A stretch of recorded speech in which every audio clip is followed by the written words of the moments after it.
Olá, querido, você que nos acompanha pela internet, é um prazer estarmos juntos nessa reunião. Que Deus possa falar ao teu coração nesse momento de palavra, momento de adoração, que você tenha uma oferta agradável a dar a Ele. Eu não sei como foi o seu dia, mas que Deus possa falar ao teu coração, trazendo cura, trazendo restauração, trazendo consolo. Ele é o Deus que pode fazer além daquilo que pedimos ou pensamos. Que nesse momento, em meio à adoração, você possa ser transformado, que Deus possa falar ao teu coração.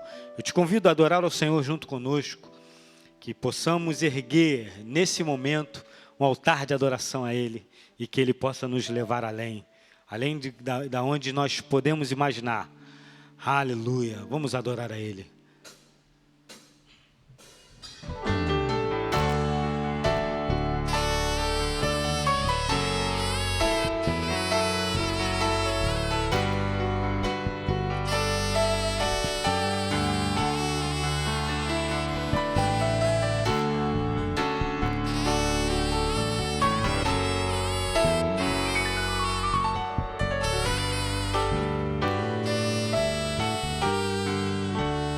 Declara assim, querido, cante.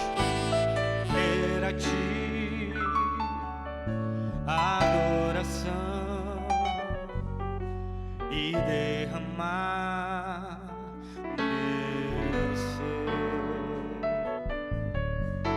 É o que meu coração deseja toda manhã.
Render a ti a adoração e derramar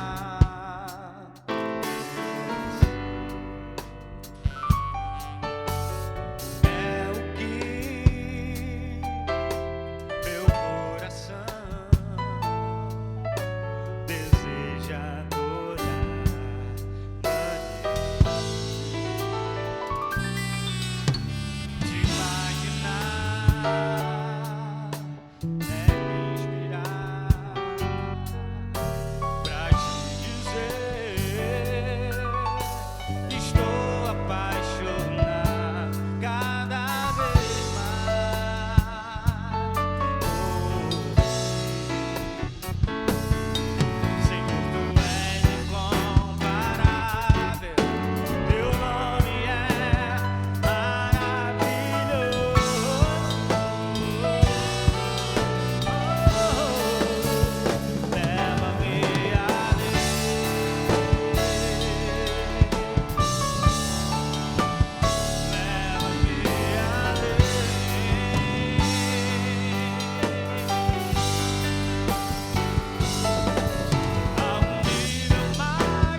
Querido, nesse momento você tem a oportunidade de entregar ao Senhor os seus bens, os seus dízimos, as suas ofertas, as contas da igreja, o QR Code estará sendo projetado no seu monitor, no seu smartphone. E você tem a oportunidade de adorar o Senhor com os seus bens. Vamos adorar a Ele, consagrando a Ele a nossa vida, os nossos bens, tudo a Ele, tudo é teu, Senhor. Por isso, nós te adoramos. Aleluia.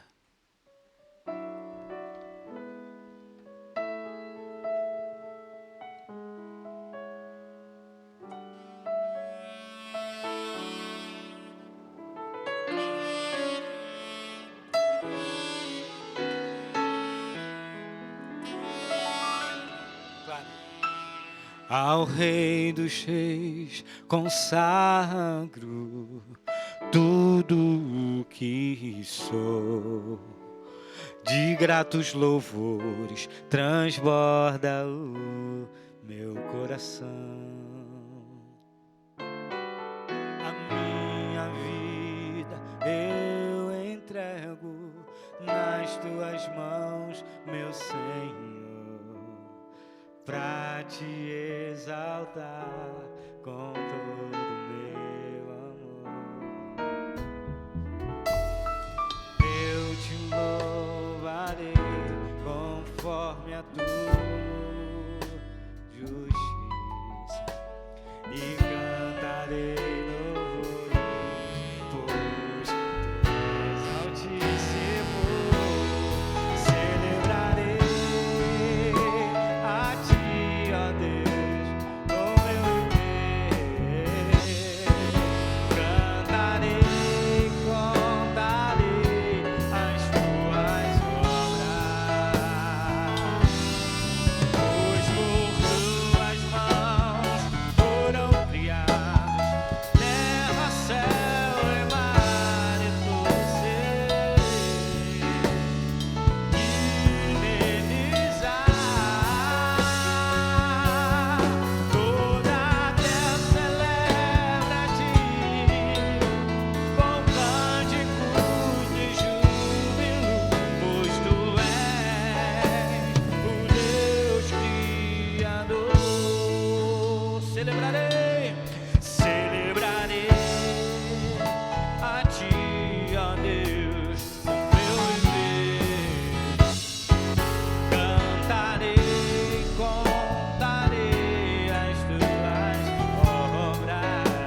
Que bom que você está conosco, é um privilégio me dirigir até você através desta instrumentalidade tecnológica, que é o canal do YouTube.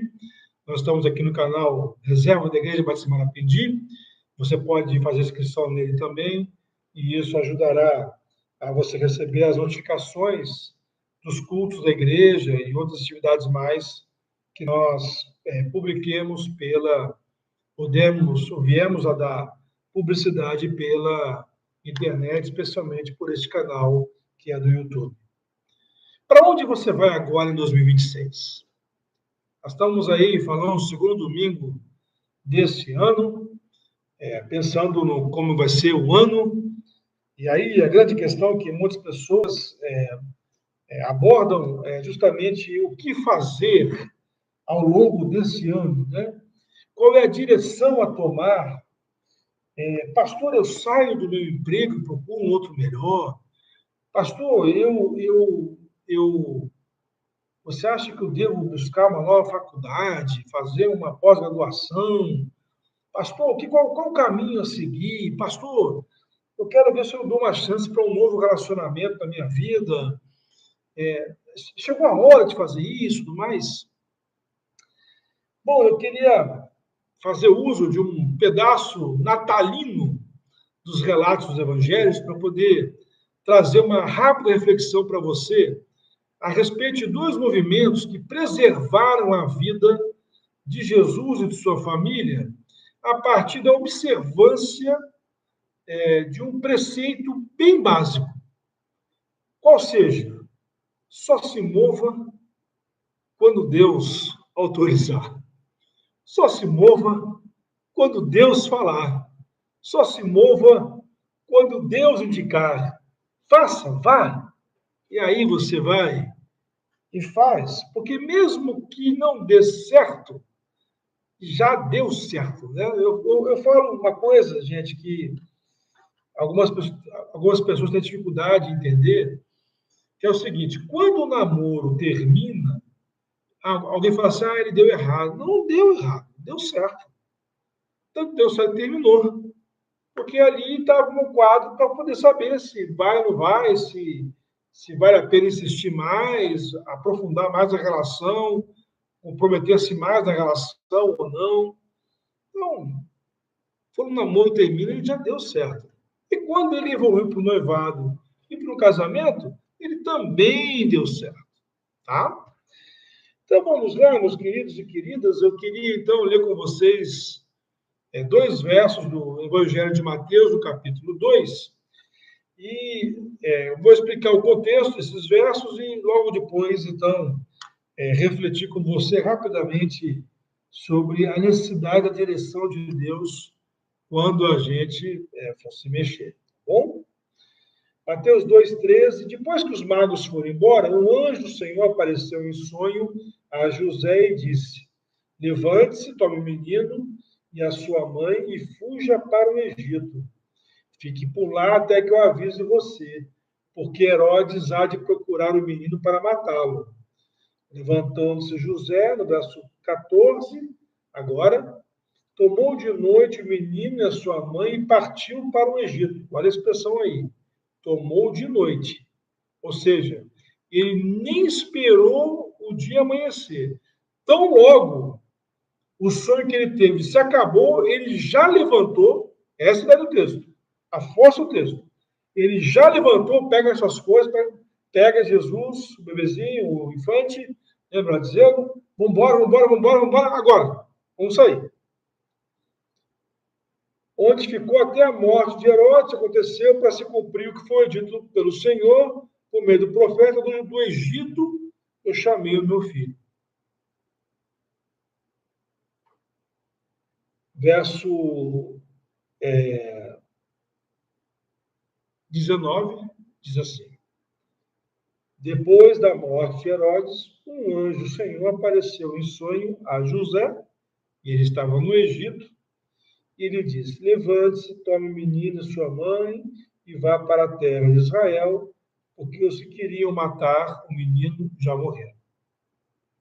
E aí, José, verso 21, levantou-se, tomou o menino e a sua mãe e foi para a terra de Israel. Mas quando ouviu que Arquelau reinava na Judéia em lugar de seu pai Herodes, teve medo de ir para lá.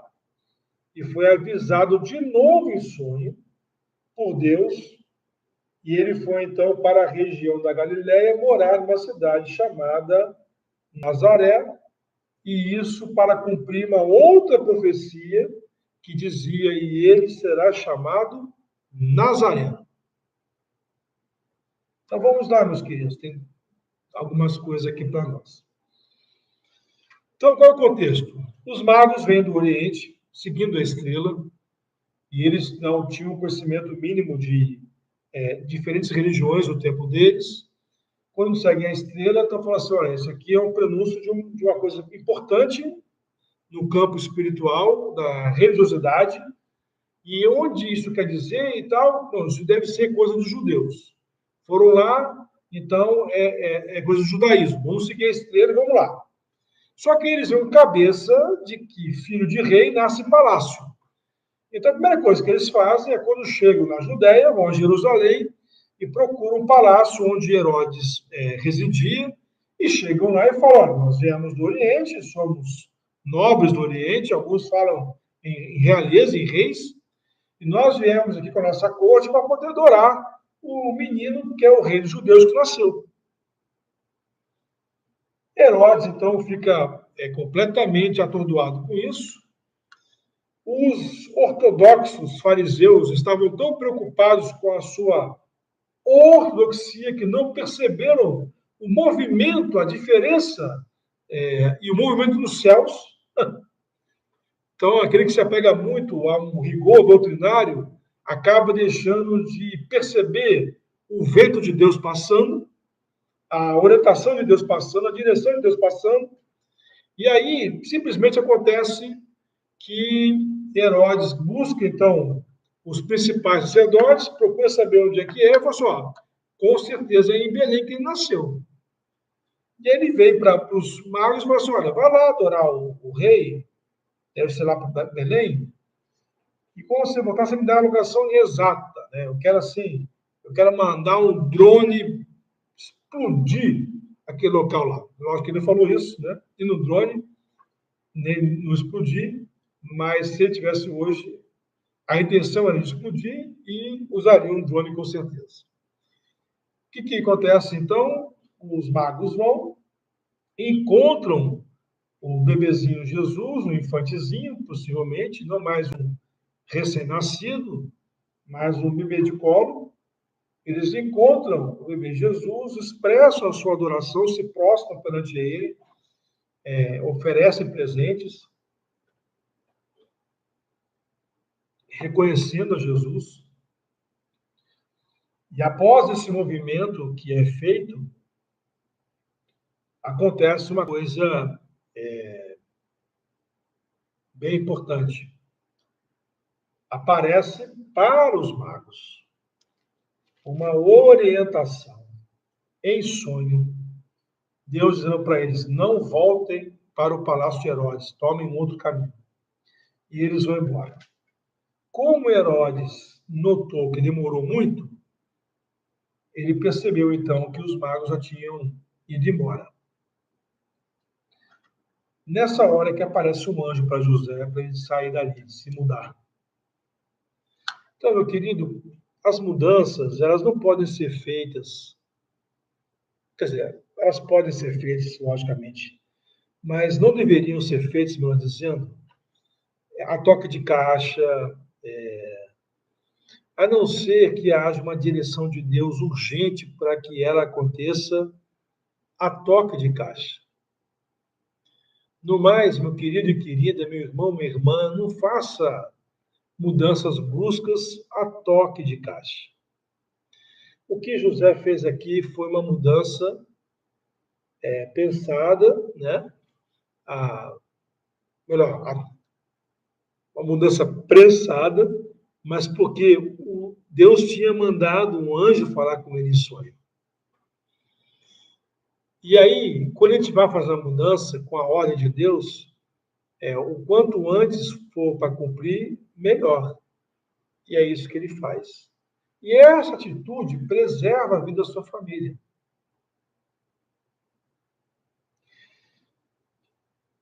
Depois, um anjo aparece e manda ele voltar. E quando ele volta, ele descobre que quem é que está no governo. Ele tem um pouco de bom senso. Então, deixa eu sondar o terreno. E aí, quando ele descobre quem são as figuras que estão por ali, ele fala, não, esse terreno está muito esquisito ainda. E aí Deus confirma com ele novamente, num sonho, para ele ir realmente para a Galiléia, para Nazaré. Então, meu querido e minha querida, não faça mudanças, especialmente as mais bruscas e mais radicais, a não ser que Deus te dê uma orientação clara para ser feita.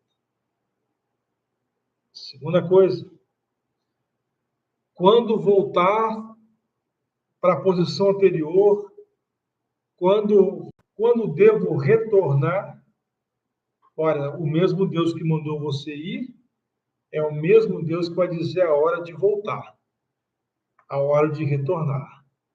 Então, aguarde. Foi o que José fez, verso 13, verso 19, ele aguardou. E sabe, meu querido, que essas coisas são usadas por Deus para cumprir a sua palavra, no caso de Jesus, do Egito chamei o meu filho, e ele será chamado Nazareno. As duas palavras foram cumpridas por conta desse movimento migratório, obrigatório e antecipatório, vamos dizer assim, por conta do anúncio angelical para José. Né? Mas guarde bem isso, eu quero ficar bem claro isso para você. Deus continua executando aquilo que Ele quer escrever como história da nossa vida, né? Através de nós e com cada um de nós, conosco. Então, não deixe de participar desse momento. Saiba que Deus vai, o mesmo Deus que manda sair, é o Deus que sustenta, é o Deus que manda voltar, é o Deus que orienta para qual local voltar. E é o mesmo Deus que usa essas coisas todas para construir e ratificar a sua história em nós. Tá bom? Então, para onde ir em 26? Pergunte a Deus se é para mudar de emprego, se é para mudar de endereço, se é para entrar num novo relacionamento. Pergunte a Deus. Peça a Deus direção e Ele vai certamente conceder a você toda a paz, como está lá em Colossenses 3,15, que você necessita para tomar a sua decisão. Tá bom? Que Deus abençoe o seu ano de 2026. Eu quero aqui, ó, só para não cometer nenhum deslize, que às vezes a memória prega peça na gente, né? Mas só para não cometer nenhum deslize, eu quero dizer e listar para você a bênção araônica. Que o Senhor te abençoe e te guarde, que o Senhor faça resplandecer o seu rosto sobre ti e tenha misericórdia de ti, que o Senhor sobre ti levante o seu rosto e te dê paz. É isso que eu desejo para você ao longo desse ano de 2026. Domingo de manhã, às 11 horas, nosso culto. Domingo, quarta-feira, às 10, às 20 horas, o nosso estudo bíblico online, com oração também. Então, vamos lá de novo? que acontece no domingo? Não sendo férias da escola dominical, às 10h10 nós temos escola dominical, às 11 o culto, acabando mais ou menos meio-dia e 15, meio-dia e meia. Aí, domingo, às 18h30, sobe o nosso culto da noite gravado, para você poder participar, cultuar, acompanhar. Na quarta-feira, às 20 horas, nós temos nosso culto online, em que nós temos um momento de oração e de estudo bíblico, e que a interação se dá pelo chat, né? A gente, na sala de bate-papo do canal, a gente vai conversando e tirando dúvidas, aproveitando os comentários, os compartilhamentos, experiências e tudo mais. É um tempo muito legal. Que Deus te abençoe, tá, querido e querida? Paz e bem, uma ótima semana. E lembre-se, aguarde a direção de Deus para fazer as grandes mudanças de rota. Tá bom? Paz.